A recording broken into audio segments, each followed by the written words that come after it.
तीसरा दिन है। सवेरे तो लग रहा है कि मौसम बिगड़ गया था एकदम, लेकिन अब ठीक है। आप सभी भाई बहनों ने बड़ी सह श्रद्धा से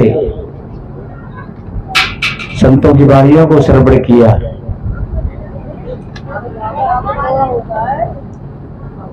मैंने निवेदन किया कि ये ज्ञान यज्ञ है और जो ज्ञान यज्ञ है ये विचार और विवेक का मंच है। जहां विचार और विवेक का उद्भव होता है वहां समाज में वातावरण अच्छा बनता है। अधिक विशेष बताते हैं, यज्ञ में घी, तिल, जौ इत्यादि चीजों को इकट्ठा करके और हवन करते हैं, जलाते हैं और बताते हैं कि देवता खुश होते हैं। लेकिन सच्चे अर्थों में ये ज्ञान यज्ञ होता है। इससे वातावरण शुद्ध होता है, अच्छा होता है। जो समाज में अंधविश्वास, रूढ़िवादिता, अज्ञान, भूत प्रेत, जंत्र मंत्र, टोना टोटका, भैरव भवानी इत्यादि इन सारी चीजों की मान्यताओं को लेकर के और मान करके और प्रत्येक प्राणी बोझिल हो जाता है, भारी हो जाता है, भीतर में टेंशन बन जाता है। और जो भाई बहन सत्संग में बैठते हैं उनके बच्चे बच्चा भी जागृत हो जाते हैं। उनके यहाँ घर भूत प्रेत, जिंद, मसायन, टोना टोटका, भैरव भवानी और नाना तरह के तथाकथित देवी देवताओं की कल्पना समाप्त हो जाती है। स्वर्ग और नरक की कल्पना समाप्त हो जाती है। तुम्हारा अच्छा चित्त है तो तुम स्वर्ग में बैठे हुए हो, तुम्हारा बिगड़ा हुआ चित्त है तो तुम नरक में बैठे हुए हो। चित्त में टेंशन है, भय है, मलिनता है, आप क्रोध के यथासागर में डूबे हुए हो। न भोजन अच्छा लग रहा है, न नींद आ रही है, न किसी से तुम अच्छा बोल पा रहे हो बढ़िया, न हंस पा रहे हो, तो समझ लो कि तुम नरक में पड़े हुए हो। तुम्हारे परिवार में बढ़िया समता है, तुम्हारे भीतर में मन और इंद्रियों में समता है, तो समझ लो आप हंस रहे हो, खेल रहे हो, बच्ची बच्चाओं को अच्छी शिक्षा, अच्छे संस्कार दे रहे हो, तो आप स्वर्ग में बैठे हुए हो। एक छोटी सी बात है, विषमता कैसे कहते हैं। एक परिवार में 4 लोग थे, पति और पत्नी और एक बुढ़िया माता और एक बहन, लेकिन चारों में विषमता थी। पति पत्नी में भी ठीक नहीं बनती थी, सास बहू में भी नहीं बनती थी, माँ बेटी में भी नहीं बनती थी, और ननंद और भौजाई में तो घुर्रा तोर्री होती रहती है। हर वक्त कोई एक बात जगह बैठ करके भोजन नहीं पाते थे, ऐसी विषमता थी। वो लड़का था, मास्टर था, और एक दिन गया तो वो मित्रों के साथ में और बाजार में एक पाजामा बनवाया उसने, और वो पाजामा होनहार 4 अंगुल नीचा हो गया। सोचा कि चलो माता जी मशीन चला लेती हैं, देवी जी भी चला लेती हैं, बहन जी भी चला लेती हैं, मशीन घर पर रखी है, 4 अंगुल कटवा करके और सही करवा लेंगे। जब आकर के मार साहब ने अपनी माँ से कहा, माता जी ये मेरा पाजामा 4 अंगुल नीचा हो गया है, इसको 4 अंगुल काट करके और जोड़ करके रख देना। तो माता जी झुंझला पड़ी, कहने लगी एक बात बताए रे, तेरी गुलामी नहीं करते रहूंगी, तू अपनी पत्नी से क्यों नहीं कहता है? वो क्या कागज पलटेगी है? तेरे काम को नहीं करेगी तो और क्या करेगी? वो सोती रहती है, पड़ी रहती है, खाती रहती है। मां ने नाराज होकर के और पाजामा को फेंक दिया। फिर मार साहब उस पाजामा को लेकर के और पत्नी के पास में पहुंचे। पत्नी से कहा, देवी जी ये 4 अंगुल पाजामा मेरा नीचा हो गया है, इसको काट करके और जोड़ करके रख देना। देवी जी ने कहा, एक बात बताओ का क्या घर में रोटी नहीं खाती हो? वो डुबरिया ना कर सकते या काम में बैठी बैठी, और अपनी बहनिया थे क्यों ना कहते, वो कब काम करेगी? पत्नी ने भी फेंक दिया उस पाजामा को नाराज होकर के। फिर बहन जी के पास में गए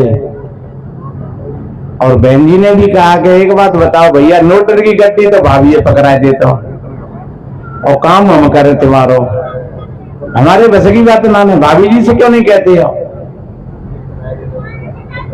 मार साहब बेचारे खींच पड़े, चलो भाड़ में जाओ, कल हम बाजार में जाएंगे करवा लाएंगे।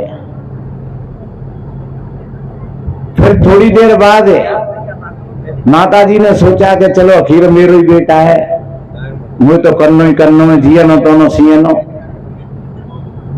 माता जी ने उठाया पाजामा और 4 अंगुल काट करके और जोड़ करके रख दिया वही खुटी पे। फिर पत्नी ने सोचा कि आखिर मेरा पति है, दोपहरिया तो मज्जा ही कर ले, मोड़ी वो पर घर जाएगी। तो उन्होंने उठाया और 4 अंगुल उन्होंने काट दिया उसमें से, सीखे वहीं रख दे। फिर लड़की ने सोचा कि आखिर मेरा भैया है, अब भाभी तो ना बनती तो भाड़ में जान दे, पर भैया तो बना करके रखेंगे थोड़ी बहुत। तो 4 अंगुल बहन जी ने काट दो।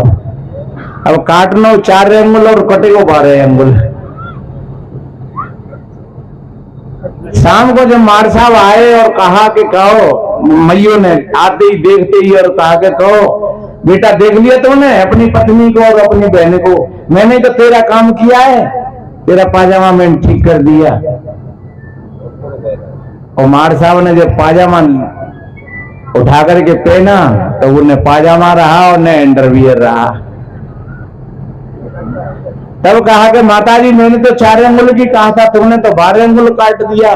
बोले चुप रहे, जीव चलाए रहो, काम को तो काम करो और इंजाम लगाते हो। देख ले जी रखी 4 अंगुल की पट्टी मेरे पास में। फिर आए पत्नी के पास तो बेवकूफी बोल पड़ी, देख ली तुमने अपनी मैयों की और बहन की, मैंने तो किया तुम्हारे काम को। तो पनवेश्वरी मैंने तो 4 अंगुल की कही जावा थी, 8 अंगुल लगाई वो काट दो। तो चुप रहो, इंजाम मत लगाओ, तभी तो मुंह पर काम होता ना तुम्हारा। ये रखिए 4 अंगुल की पट्टी। तो 4 अंगुल की पट्टी बाने उसने बता दिया। और फिर बहन जी के पास पहुंचे। बहन जी ने कहा भैया मैंने तुम्हारा काम कर दिया। बोले ठीक है, हो गया काम। इसको कहते हैं विषमता।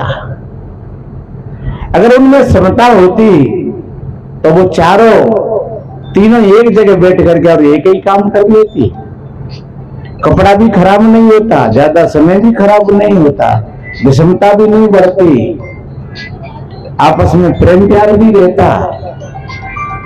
सज्जनों, अगर कहीं हमारे परिवार में, हमारे अंदर में अगर कहीं ऐसी विषमता हो तो आज से ऐसी विषमता को उठा करके और समता के सूत्रों में हमको बंध जाना चाहिए। सदा शांत रहती है समता के पीछे, समता में रहती विषमता के पीछे, विषमता रहा करती ममता के पीछे, ममता बढ़ाना महामूढ़ता है। सभी संत गुरुजन जो समझा रहे हैं ये चर्चा बुलाना महामूढ़ता है।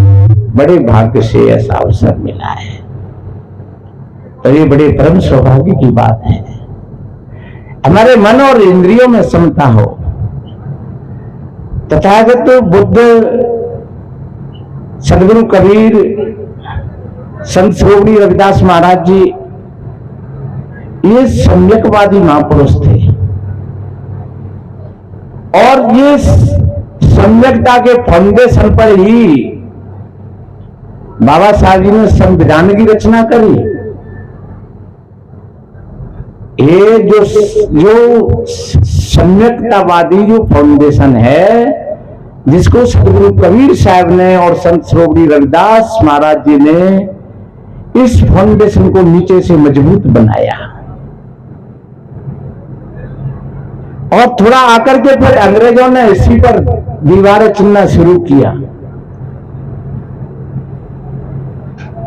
और चलते चलते धीरे धीरे धीरे धीरे जो सदगुरु कबीर साहब जी के जो नीति और विचार थे, अंग्रेजों ने 1835 तक ये सारी नीतियों को परिवर्तित कर दिया।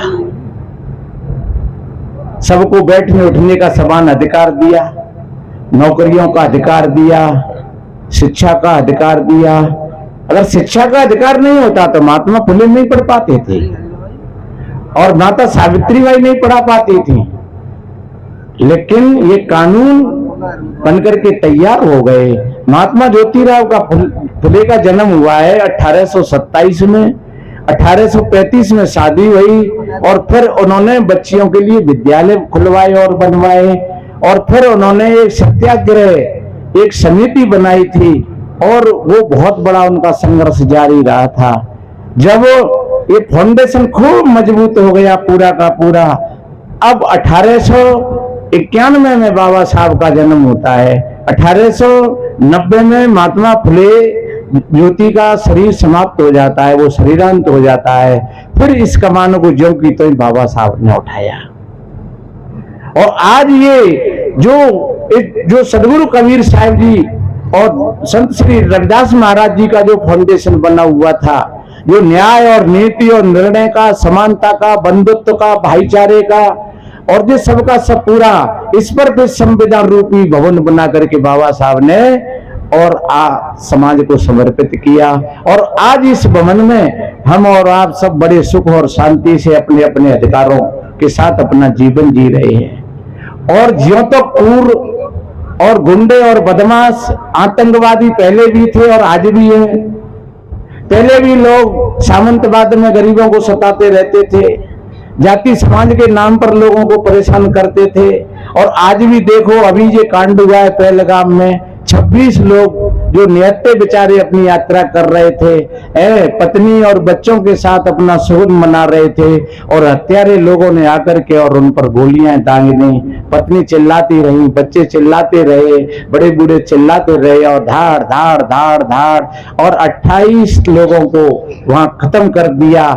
जिस जगह पर एक सुख और शांति का वातावरण था, जहां एक पक्षियों की गुंजाहट थी, एक शांति और आनंद उत्सव का एक माहौल था और वहां एक पूरी की पूरी जगह रक्त रंजित हो गई पूरी की पूरी और कोलाहल मचा हुआ था। सज्जनों, किसकी आंखें सजल नहीं होंगी, किसका हृदय द्रवित नहीं होगा।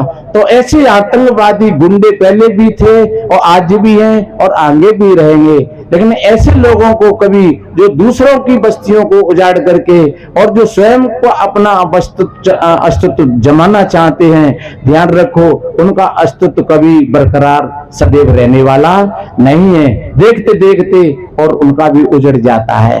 जैसे ओला होता है नहीं, ओला, तो जब ओला गिरता है तो वो फसल को नष्ट कर जाता है और साथ साथ वो स्वयं भी नष्ट हो जाता है।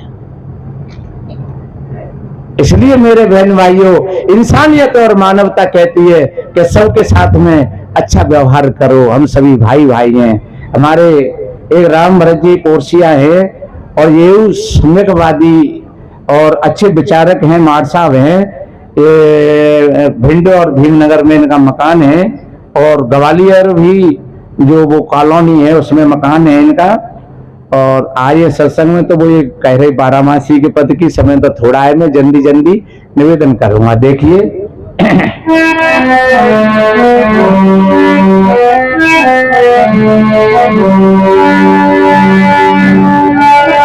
तो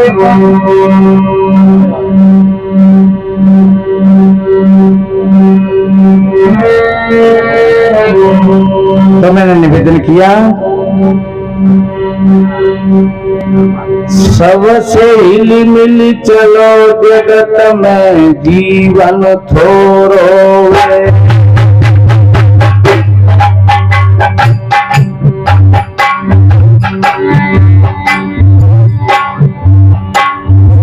चेत महीना लगो चेतिल मूर्ख ज्ञानी,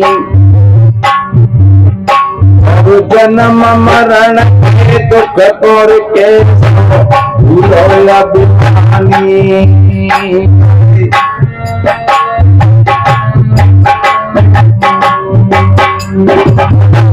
कोई मत दे पिरानी को,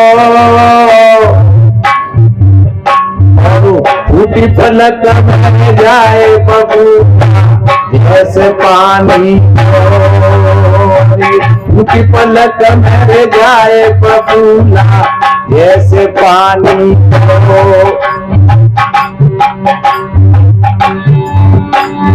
अरे नेम से क्यों जी चोरोए, तुम सबसे हिल मिल में जीवन थोरोगे। भैया सबसे हिल मिल चलो जगत में जीवन थोरोगे। यारो सबसे हिल मिल चलो जगत में। जो चीज तुमको मिली है बड़ी सौभाग्य की बात है।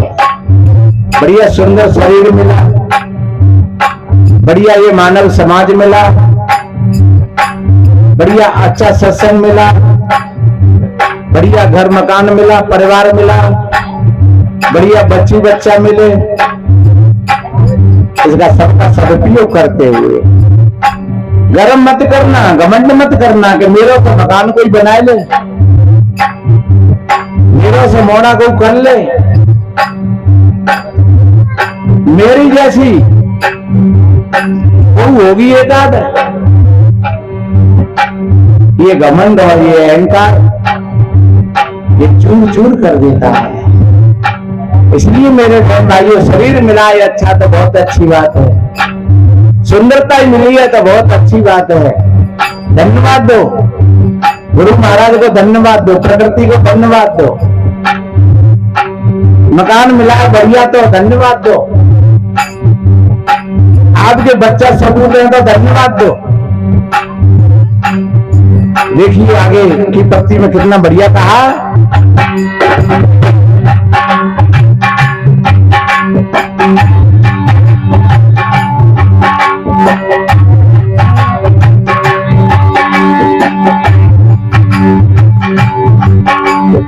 लागत ही के साथ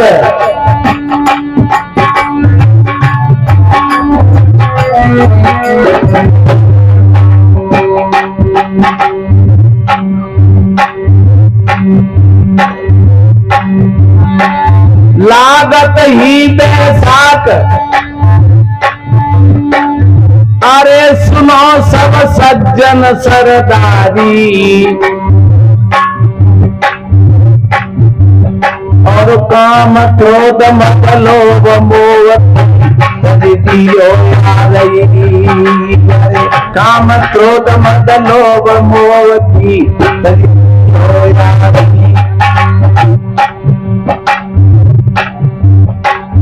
अरे काम सब ही ते बोध होए।